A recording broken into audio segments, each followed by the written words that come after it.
Hello friends, today our topic is N jobs and M machines for the job sequencing problem.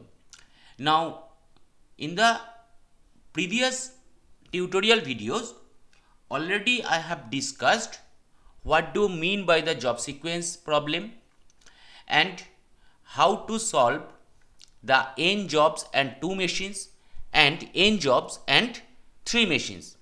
Now today the problem is based on the N jobs and M machines. So in that case, if we look after the table that has been given, that means there are M number of machines and there are N number of jobs, and that particularly T11, T12, T13 up to T1n, that is representing the processing time for the machine M1, same as for the row 2, that is machine M2, that is denoted by T21, T22 in that way.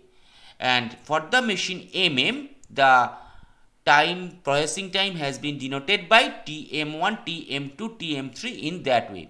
Now the machine order has been given from M1 to MM. Let Tij be the time taken by the ith machine to complete the jth job. The iterative procedure for obtaining an optimal sequence is as follows. Let's check the complete algorithm with a problem. Let the problem has been given here. If we look after the table, here are 1, 2, 3, 4. That means 4 jobs, and that is finite. That means n jobs are there. And for the machine there are 5 number of machines. So n jobs and 5 machines. That means 4 jobs and 5 machines have been given for the problem. Let us first check the algorithm, then step by step we are solving the problem. In the step 1 in the algorithm, we have to find out the minimum of T1j. Now what is the T1j? That 1 denoting the machine 1. So that means we have to find out the minimum processing time for the machine M1. That T1j means according to order.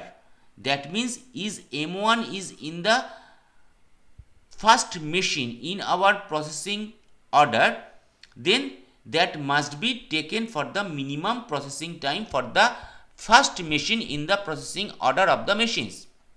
Here machine M1 is the first one for the processing order. So we are thinking about machine M1 for that particular thing. Second one, the minimum of TMJ, that means whichever machine is in the last of our processing order, we have to consider that machine. According to problem, machine M5 is our last machine in the processing order. So we have to consider the minimum processing time for the machine M5. And third one, we have to find out the maximum of from T2j to Tm-1j. That means from machine M2 to machine M4 according to our problem. We have to check all the processing times for those machines. So that is our first step. So we are proceeding with that step.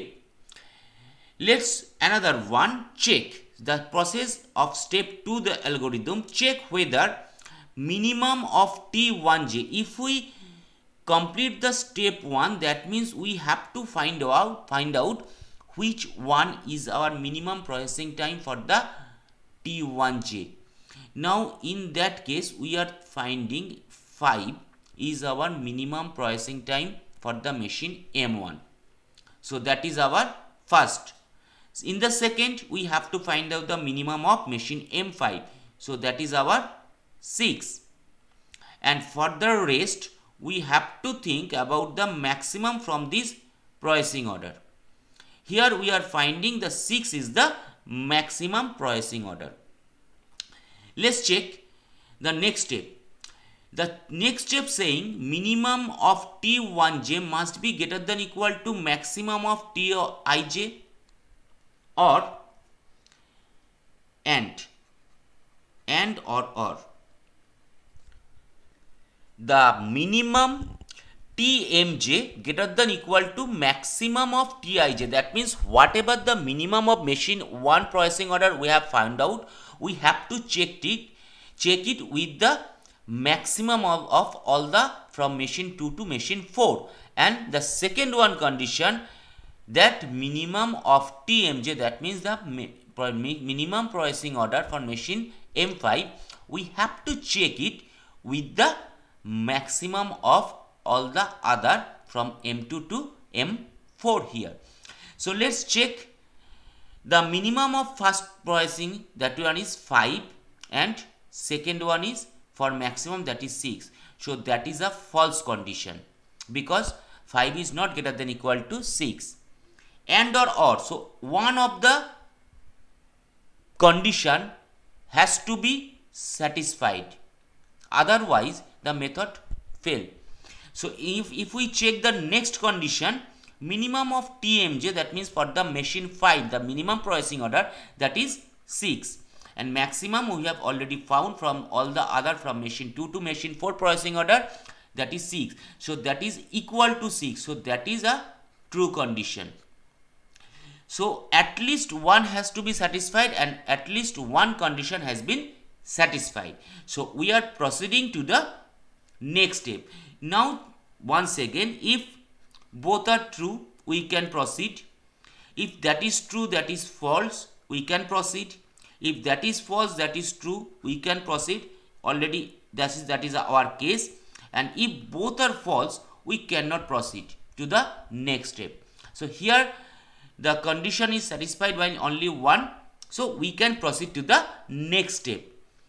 Step 4.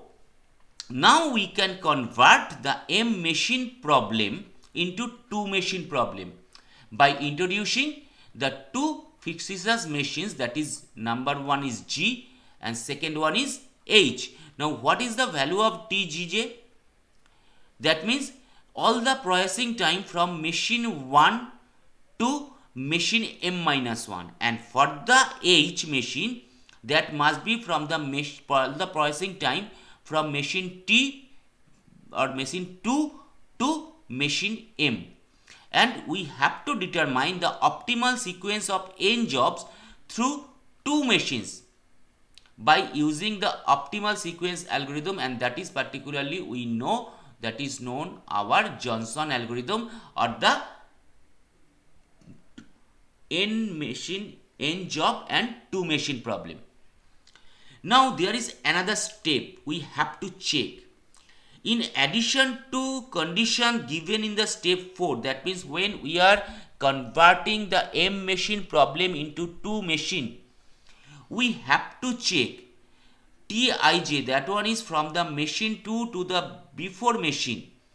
All the processing time are equal or not in summation. Let's check what is happening here. If that is equal, then we have another option to convert the M machine into 2 machine. Let's check the problem here. What is we are checking in the step 5. In the step already we have known that we can convert that 5 machine job into a 2 machine. Okay, and the first machine would be G and the second machine would be H. That means the processing order would be GH. Now what we have to check in step 5? In step 5 we have to check this summation of the processing orders. If we check the first one, 5 plus 2 plus 3, that one is 10.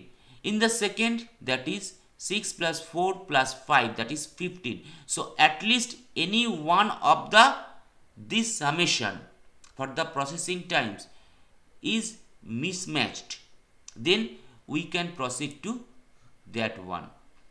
We will check another problem. What happens when that C or all the processing time remain constant or has the equal value. So here that is not the case. So we are processing in the next two machine. Machine G must be the summation of the processing order from machine 1 to machine 4. 7 plus 5 plus 2 plus 3, the value is 17. For that is our job for 1, for job 2, for job 3, for job 4. Now in the job 2, for machine G, that is 6 plus 6 12 plus 4 16 plus 5 21. For machine 3, 5 plus 4 9 plus 5 14 plus 6, that is 20. And for job 4, machine G, 8 plus 3 11 plus 3 14 plus 2 16. Now for machine H, that must be from machine 2 to machine M. 5 plus 2 7 plus 3 10 plus 9, that is 19. For job 2, 6 plus 4 plus 5, that is 15 plus 10 25. In that way, for job 3 machine H has 23 and for job 4 machine H has 14. Now we are processing or we are finding the optimal job sequence using the Johnson's algorithm. And according to Johnson's algorithm, we are finding, if we find the problem, then that must be our minimum processing time, and according to that one is for machine H. So the job 4 must be on the last. Then minimum processing time, that is 17, and that is for machine G. So 1 must be in the first position. Then the minimum, that is 20, that is for machine G. So job 3 must be here and the final one must be here. So our job sequence is optimal job sequence 1 3 2 4, and already we have found it here. Let's check how to find out the total minimum elapsed time and the ideal time for machine M1 to M5. That is particularly our original table according to the problem. So that is our job sequence. Already we have found 1 3 2 4. So we are starting from machine 1 as the order is from machine M1, M2, M3, M4, M5. So we are starting from 0. Now 0 for the job 1, machine 1 has 7. So its out time is 7. Now machine 2 starts. Now machine 2 has processing time 5. So its out time is 12. It starts from machine 3 12 and its processing time is 2. So it is out time is 14. Machine 4 starts from 14. Its processing time 3. So end or out time is 17. And machine 5 starting from 17 here, its processing time is 9. So its out time is 26. Now if we check for the idle time, machine 1 has no waiting time. So it has no idle time for machine 1. But for machine 2 has to wait 7 unit of time. So its idle time is here now 7. For machine 3, the waiting time is 12. So idle time 12. For machine 4, that is 14. And for machine 5, that is 17. So in the sequence next job, that is 3. Machine M1 start from 7. And in the machine 3, its processing time is for machine 1, that is 5. So out time is 12. Machine 2 start from 12, end at 16 as its processing time is 4. Now machine 3 start from 16 and its processing time is 5. So end out or out time is 21. Machine 4 start at 21, its processing time is 6. So out time is 27. And machine 5 start from 27 and its processing time is 8. So its out time is 35. Now let's check for the idle time. How to find? Machine 2 end at For job 1 12, it starts from 12. So there is no waiting time for machine M2. For machine M3, it's end at 14, but it's starting for job 3, that is from 16. So it has 2 idle time, 2 unit of. For machine M4, its end out time was 17 for the job 1, but for job 3, its in time is 21. So it has to wait 4 unit of time. So its idle time is here now 4.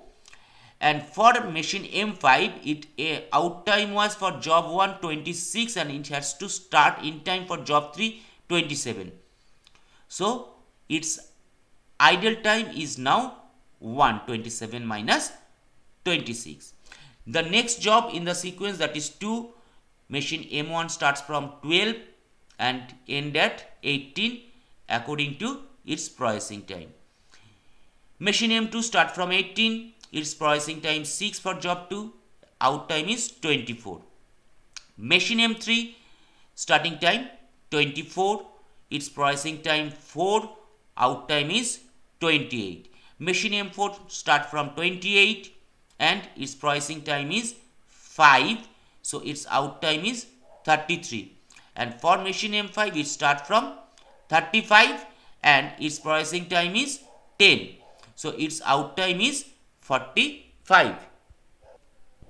Now if we try to find out the idle time or the wait time for machine M2, here machine M2 at job 3 out time was 16. Now in job 2 it's starting from 18, so it has 2 units of time for the to wait, so its idle time is 2 now. For machine M3, its out time was 21 for job 3. Now in job 2 its in time is 24, so it has to wait 3 unit of time. Its idle time is 3. For machine M4, once again in job 3 its out time was 27 and in time is in job 2 is 28, so it has to wait also 1 unit of time, so its idle time is 1. For the machine M5, out time was 35 for job 3 and for job 2 that is also 35 in time, so it has no waiting time. So the last job in the sequence, that is 4, machine M1 start from 18, its processing time is 8, end at 26. 26 in time for machine M2 and processing time is 3, its end out at 29. Machine M3 start from 29, its processing time is 3, end at 32. Machine M4 start at 33 because it has to last time, that one is 33, so it has to start from 33. So its processing time is 2, so it is ending at 35 or the out time is 35. And for machine M5, the last one was 45, so it is in time is 45 now and its processing time is 6, so end out at 51. Now wait at the idle time for machine M2. Machine M2 end at 2. In job 2 has 24 and it start in time for job 4 is 26, so it has idle time 2. For machine M3, its out time was for job 2 28, its in time for job 4 is 29, so it has to wait 1 unit of time, so its idle time is 1. For machine M4 and machine M5, there has no waiting time, so it has no ideal time for machine M4 and M5. So 51 is the our total minimum elapsed time for the job sequence to complete. And what is the ideal time for machine 1? Machine 1 end at 26 unit of time. Now the total elapsed time is equal to 51. So its idle time is 51 minus 26, that means 25. What is the idle time for machine 2? Now during the job processing, machine M2 has to wait 7 plus 2 9 plus 2, that is 11, and it has ended on 29 and total elapsed time is 51, so it has to wait 7 plus 2 plus 2 and plus 51 minus 29, that one is 33. Same as for the machine M3, the idle time is 12 plus 2 plus 3 plus 1. So that is 12 plus 2 plus 3 plus 1. It ended on 32, but the total elapsed time is 51. So 51 minus 32, that time is also has to wait for machine M3. So the total idle time is 37.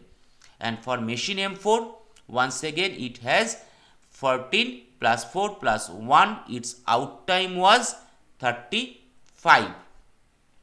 So its idle time is now 14 plus 4 plus 1, 51 minus 35, that one is 35.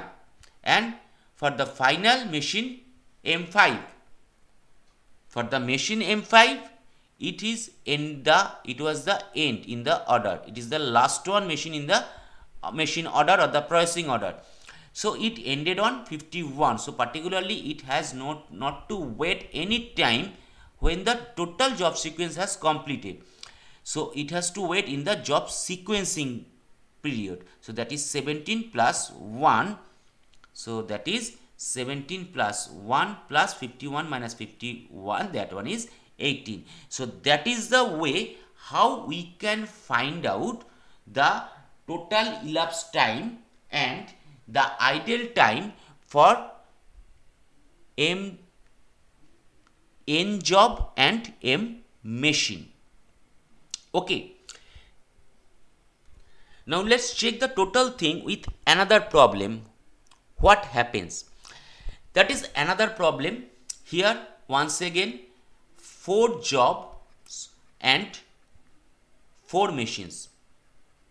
Okay. So here we have to find out at first the minimum processing order of machine 1. Already the order has been given in that way, M1, M2, M3 and M4. So that is the minimum processing order, that is 9 for machine M1. Minimum processing time for the machine M4, that one is 8. And we have to find out the maximum among those. So that one is 8. So if we consider or check this, that is our minimum of first machine, that is 9 greater than equal to 8, that is true. Now the next one 8 for the machine M4, and that is for the machine maximum from the 2 and 3, and that is also true. So both the conditions are satisfied. Now we can convert that 4 machines into 2 machines, but another checking is there according to the step 5. That means we have to check that one. Okay, that value is 5 plus 5, that is 10, 7 plus 3, that is 10, 6 plus 4, that is 10, 8 plus 2, that is 10. As all the values are after the summation for the processing orders for machine M2 and M3, that means for the processing times for all the machines between the first machine and last machine in the processing order, if all the summation of the processing times give us the same result, then we can convert the M machines into 2 machines simply using M1 as our G and M4 or MM as our H. So here the machine G is just nothing, just our machine M1 processing times. That one is 12, 39 and 19. And for machine H, that is 16, 3, 8 and 9. Now we use the Johnson's algorithm to find the optimal sequence of the complete problem, and then the rest procedures are same as already we have discussed. So that is the way how we can find out the N jobs and M machine problem for job sequencing.